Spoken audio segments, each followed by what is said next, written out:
నిన్నటి current affairs లోని చివరి ప్రశ్నకు సమాధానం.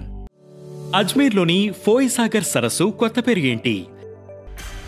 1892 బ్రిటిష్ వారి కాలంలో నిర్మించిన ఈ సరస్సుకు బ్రిటిష్ ఇంజనీర్ మిస్టర్ ఫోయ్ పేరునే పెట్టారు.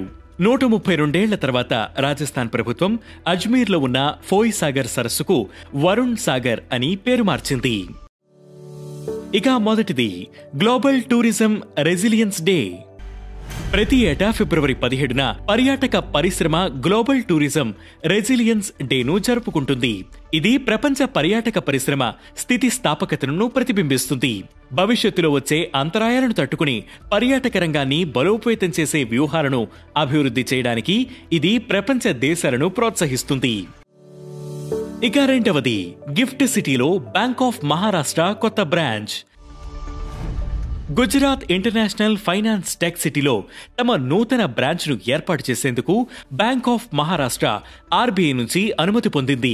గుజరాత్ రాష్ట్రంలో ఇప్పటికే 101 బ్రాంచ్లు రన్ చేస్తున్న ఈ బ్యాంక్ 2024-25 ఆర్థిక సంవత్సరంలో రెండవ త్రైమాసిక నాటికి 15,000 కోట్ల వ్యాపారాన్ని అధిగమించడమే లక్ష్యంగా పెట్టుకుంది.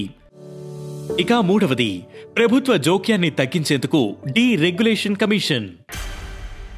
పాలనలో రాష్ట్ర ప్రభుత్వాల పాత్ర తగ్గించాలన్న లక్ష్యంతో డీరెగ్యులేషన్ కమిషన్ ఏర్పాటు చేస్తున్నట్లు ప్రధాని నరేంద్ర మోదీ ప్రకటించారు.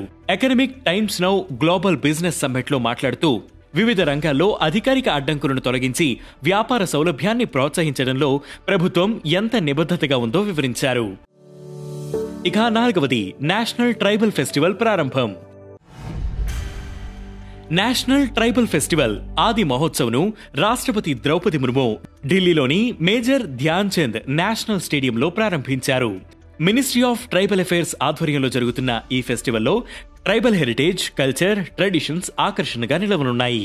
Tribal traditional crafts, food, jewellery, medical practices, వారి ఇళ్లలో వాడే వస్తువులు, ట్రైబల్ స్టోర్స్ వంటి వాటిని ఈ ఫెస్టివల్ ద్వారా అందరికీ తెలియజేయనున్నారు. ఇక ఐదవది ఫిలిప్పీన్స్ తో భారీ ఒప్పందం చేసుకున్న భారత్. భారతదేశం తన రక్షణ ఎగుమతులలో పురోగతి సాధిస్తోంది. ఫిలిప్పీన్స్ కు ఆకాశ్ క్షిపణి వ్యవస్థను సరఫరా చేయడానికి $200 మిలియన్ ఒప్పందంపై చర్చ జరుగుతోంది. ప్రస్తుత ఆర్థిక సంవత్సరంలో ఖరారు కానున్న ఈ ఒప్పందం ప్రపంచ రక్షణ మార్కెట్లో భారతదేశానికి పెరుగుతున్న ఉనికిని హైలైట్ చేస్తుంది. సైనిక సామర్థ్యాలను చురుకుగా పెంచుకుంటున్న ఫిలిప్పీన్స్ తో సంబంధాలను బలోపేతం చేస్తుంది. ఆకాశ్ క్షిపణి వ్యవస్థను Defence Research and Development Organisation అభివృద్ధి చేసింది. ఇక ఈ రోజు current affairs question: NGC 6505 galaxy చుట్టూ అరుదైన ఐన్స్టీన్ వలయాన్ని గుర్తించిన అంతరిక్ష టెలిస్కోప్ పేరు ఏంటి? ఈ ప్రశ్నకు సమాధానం మీరే కామెంట్ చేయండి.